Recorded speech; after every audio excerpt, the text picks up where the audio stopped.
पंचगंगा नदी प्रदूषणाच्या गंभीर प्रश्नावर आंदोलन अंकुश संघटनेच्या वतीने कुरुंदवाड येथे 1 जून पासून सुरू होत असलेल्या आंदोलनाच्या पार्श्वभूमीवर शिरोळ येथे जागर सभेचे आयोजन करण्यात आले। या सभेत माजी नगराध्यक्ष अमरसिंह पाटील यांनी आंदोलनाला ठाम पाठिंबा दर्शवत आवश्यकतेच्या वेळी संपूर्ण शिरोळ गाव आंदोलनकर्त्यांच्या पाठीशी उभे राहील असा विश्वास व्यक्त केला। यावेळी बोलताना अमरसिंह पाटील म्हणाले, आंदोलन अंकुश संघटनेच्या आंदोलनकर्त्यांवर दबाव आणण्याचे प्रयत्न होत असल्याची माहिती मिळत आहे। मात्र संघटनेच्या मागे कोणी नाही असा गैरसमज कोणीही करून घेऊ नये। वेळ पडल्यास संपूर्ण शिरोळ गाव त्यांच्या पाठीशी खंबीरपणे उभे राहील। सभेच्या अध्यक्षस्थानी बजरंग काळे गुरुजी होते। यावेळी आंदोलन अंकुश संघटनेचे प्रमुख धनाजी चडमुंगे, उपप्रमुख राकेश जगदाळे, जिल्हा अध्यक्ष दीपक पाटील, नगरसेवक अमरसिंह शिंदे, माजी तंटामुक्ती अध्यक्ष पांडुरंग माने, विश्वास बालीघाटे, सुनील सावंत तसेच कुरुंदवाड येथील चव्हाण काका यांच्यासह अनेक कार्यकर्ते उपस्थित होते। धनाजी चडमुंगे यांनी शिरोळ तालुक्यातील नागरिकांनी मोठ्या संख्येने आंदोलनात सहभागी व्हावे असे आवाहन केले।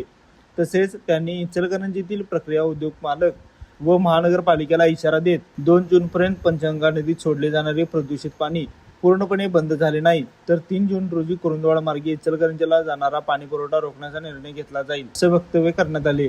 यावेळी अध्यक्षीय समारोपात बजरंग काळे गुरुजी म्हणाले की धनाजी चडमुंगे हे प्रामाणिक लढा देत असल्यामुळेच आज इचलकरंजीतील काही प्रक्रिया उद्योग बंद ठेवावे लागले आहेत। मोठ्या आर्थिक हितसंबंधाविरोधात लढा देताना त्यांनी तत्वांशी तडजोड केली नाही असे गौरव उद्गारही त्यांनी काढले। या सभेत उपस्थित वक्त्यांनी पंचगंगा नदी प्रदूषण मुक्त करण्यासाठी सुरू असलेल्या या जनआंदोलनाला सर्व स्तरातून पाठिंबा देण्याचे आवाहन केले। लाईव्ह मराठी न्यूजसाठी शिरोळहून सुभाष गुरव।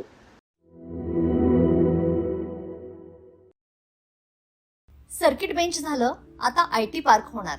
आपलं कोल्हापूर आता मेट्रो सिटी होणार।